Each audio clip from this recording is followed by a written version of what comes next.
Welcome to the C.Arb PolicyCast, the show where we discuss issues on the cutting edge of ADR.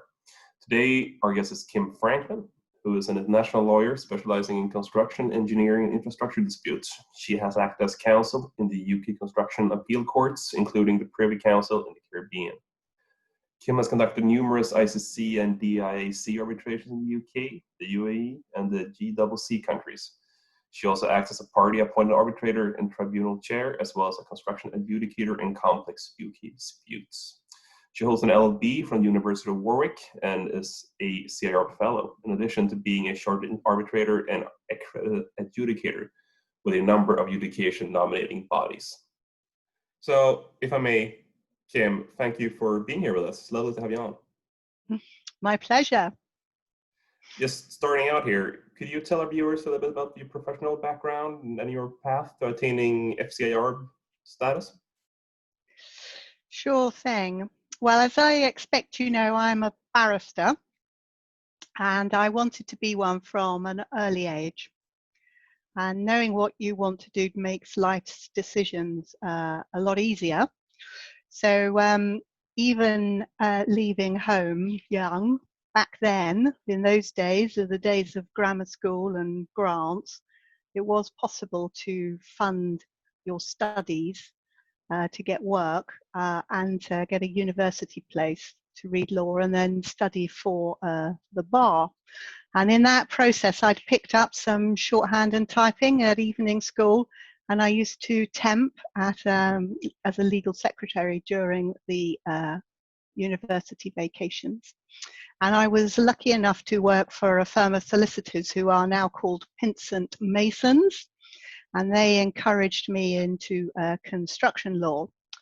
So I started doing pupillage in the leading construction sets, Keating and Atkin Chambers, and this was in the 1980s. And after the decision of Crouch, disputes involving a building contract with an arbitration clause, which was most building contracts, they ended up in arbitration. And so most construction lawyers spent half their time in arbitration. And in those chambers in those days was the well-known construction arbitrator, John Tackerbury QC, and he was president of the Chartered Institute. So it was just something that you did to join the Chartered Institute. You had to be 35 before you could qualify as a fellow. And by that time I was married and I had a baby. So I sat my fellowship exams in a hotel on the M25 with my fellow fellows. And we were all equally rattled by the experience of sitting an exam for the first time in a decade, with success, fortunately. And chartered arbitrator, that took a bit longer because you had to complete your logbook. And by then I had a job and 2 children and a house and all the rest of it. But I completed the requirements in the turn of the century, the millennium, 2000, and I started sitting as an arbitrator, deciding smallish construction disputes. And I was quite pleased with myself, I must say. I hadn't really appreciated that something had happened in the meantime, because adjudication had been introduced in the 1990s, and by then it was beginning to gain some traction. Yeah, that's very interesting, because I wanted to ask you about adjudication, and since you came up with the industry, so to speak, I was wondering what your thoughts are on the advantages of adjudication as opposed to litigation and other forms of dispute resolution. Well, it is interesting to have been around for so long. I can say that when it first appeared on the scene, it wasn't entirely welcomed by people who were used to deciding disputes by applying legal principles to the evidence, which was rigorously tested and then evaluated by an experienced tribunal. So the people who weren't very keen on adjudication, I'll call them the lawyers. And their concern had some justification, because there were so many unanswered questions about the process, and there was no roadmap. And representing clients was made difficult by the uncertainty, particularly as to the nature of the adjudicator, who was the ultimate unknown quantity. So over the last 20 years, a lot has changed. So most of the questions have been answered now by the courts, which have consistently supported the adjudication process, and they discourage the kind of have a go challenges. And adjudicators have gained experience of the process and how to manage it. And also the demographic of adjudicators has changed so that there are now more lawyer adjudicators than any other discipline. And the industry itself has learnt a few lessons. For example, that the Christmas ambush is a thoroughly bad idea. And so the advantages of adjudication, they've become quite well known, really. I mean, it's cheaper. It's not cheap, but it's a lot cheaper than litigation or arbitration. And anecdotally, I've heard by a factor of 10. It's quicker. The process need not be the statutory 28 days. Even if the parties agree to extend it 3 months or 6 months, it's quicker than the usual 1 to 2 years to get to trial or an arbitration hearing. And it's more flexible. And I think the flexibility is really the secret of its success at the moment, because we now have a wide range of adjudicator experience.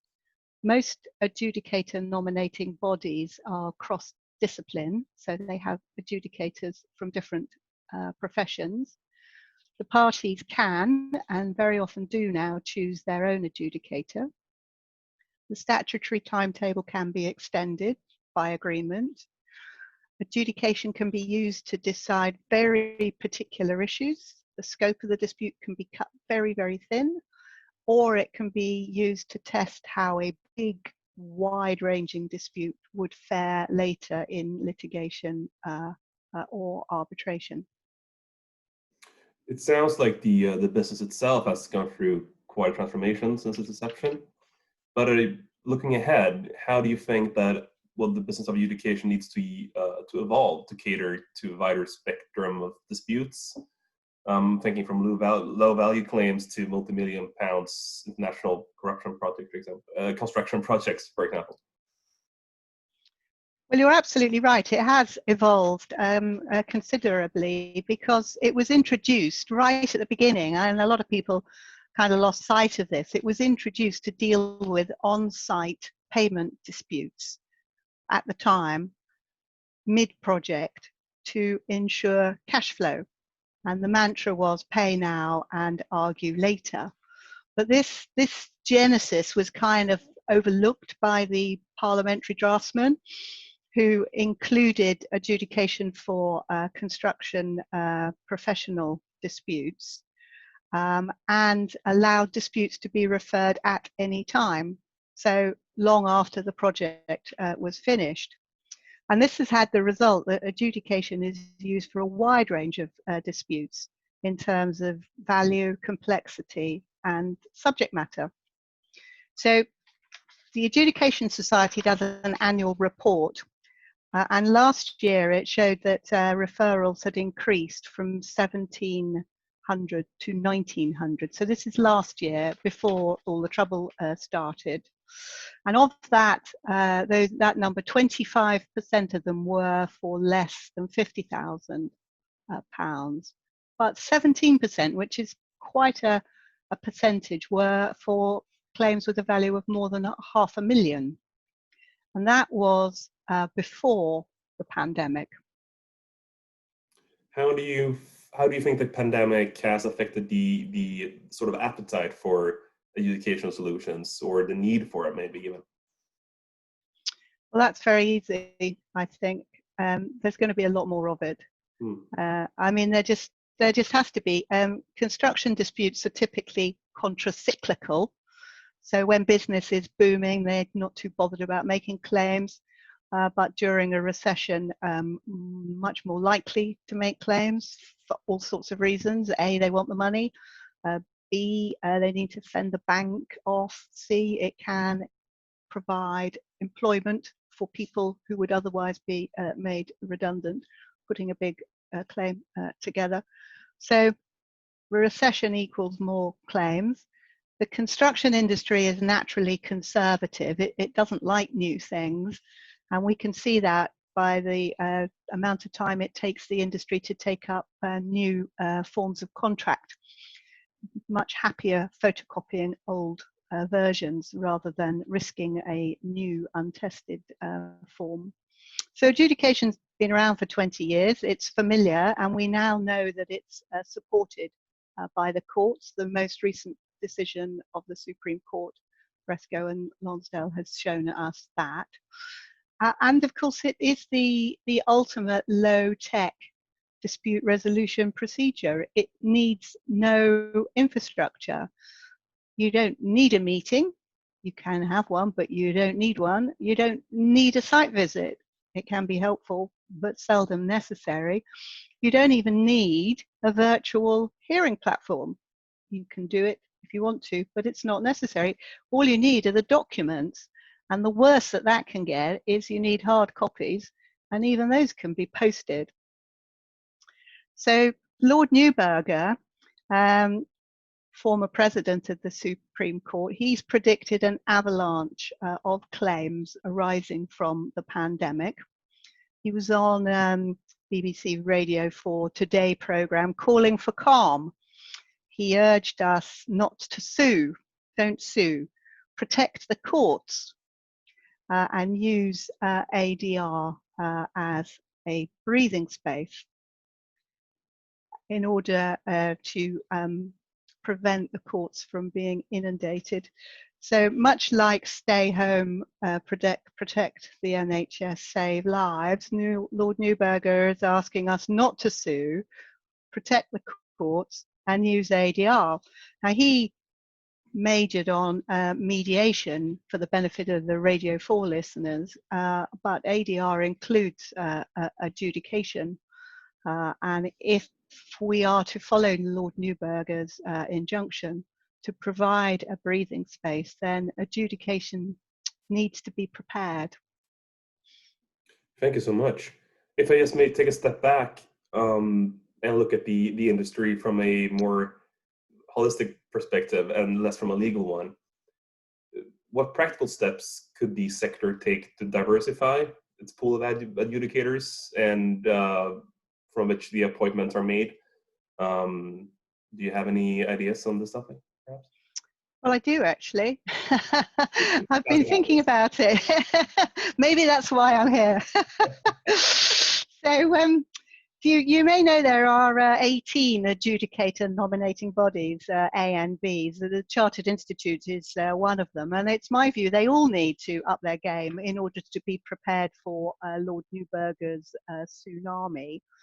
So I'm going to generalize a bit here, but the main AMBs, they have panels of about 70 adjudicators, and many of them have been closed for some time, and their rationale is, well, we have enough adjudicators on our panel to meet current demand. And that makes sense as far as it goes. Some AMBs have 70 people, and they get, I don't know, 150 referrals a year. That's 2 referrals per adjudicator. Any less than that, the adjudicator might feel a bit aggrieved and not want to pay their annual fee. Any more than that, and they, should feel they're doing quite well. But the effect of this strategy means that, just as a matter of arithmetic, the panels are aging. Panels are closed, same people have been on them. Nothing's changed in 10 years. Everyone's 10 years older. That's just a function of the Earth going around the sun. And because of that, they don't reflect the diversity profile of the industry or of the professions. And it's a shocking statistic, really, that less than 5% of adjudicators are women. And it's equally difficult for young construction professionals. So these are people who would make good adjudicators. It's very difficult for them to get on the panels because the drawbridge is up and the ladder has been put away. Now, the more enlightened AMBs, they know that something needs to be done, but they've been a lot of discussion about that. It's just they're not sure about what this something is. And it seems to me that an increase in demand that's likely to follow the pandemic will provide an opportunity for improving the adjudicator panels.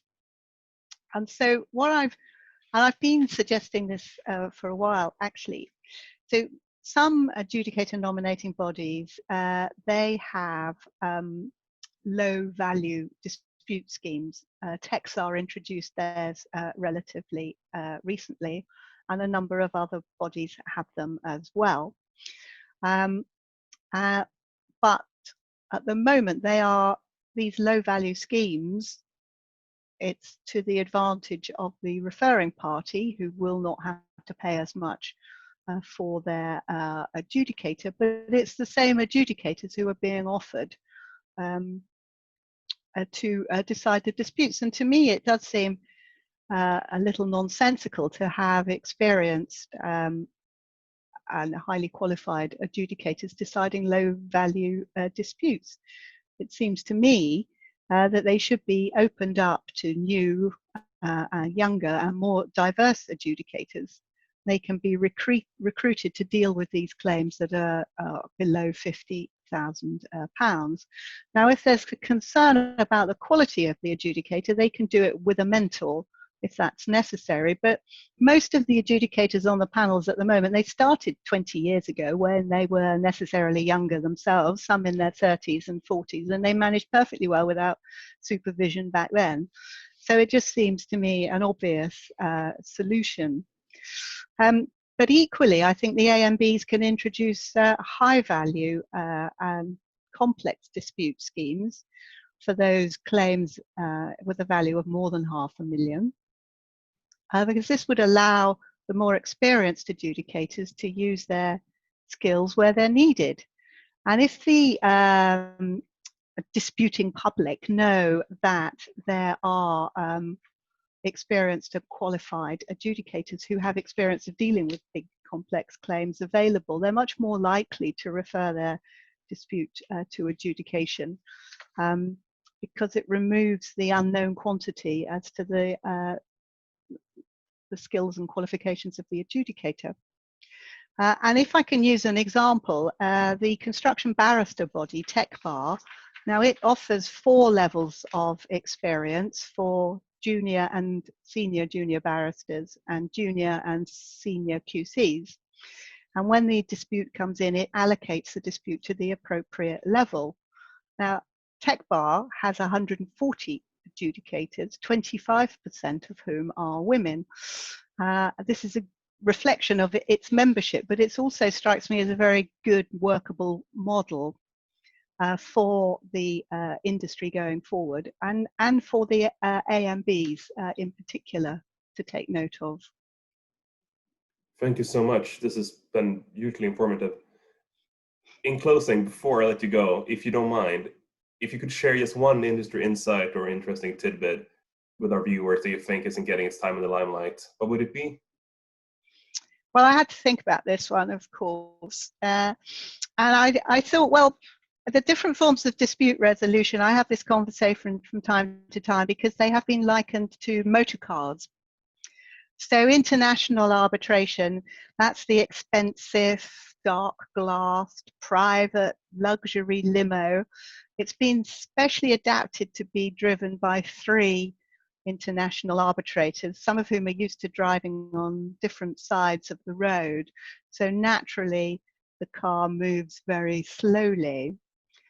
If you take litigation, this is more of a kind of high-spec, multi-purpose, multi-party, lots of gadgets, all-terrain 4x4, which is driven by a robust, no-nonsense judge.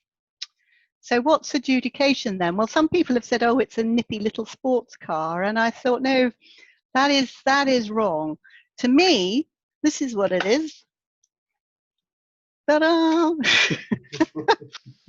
It is a pack up and go anywhere camper van with an intrepid adjudicator who maps out the route, usually off the beaten track. And when they set off, what you, the disputing parties, supply them with, well, it's up essentially to the referring party. And how long you send them off for, well, that's a matter for the parties. They agree that.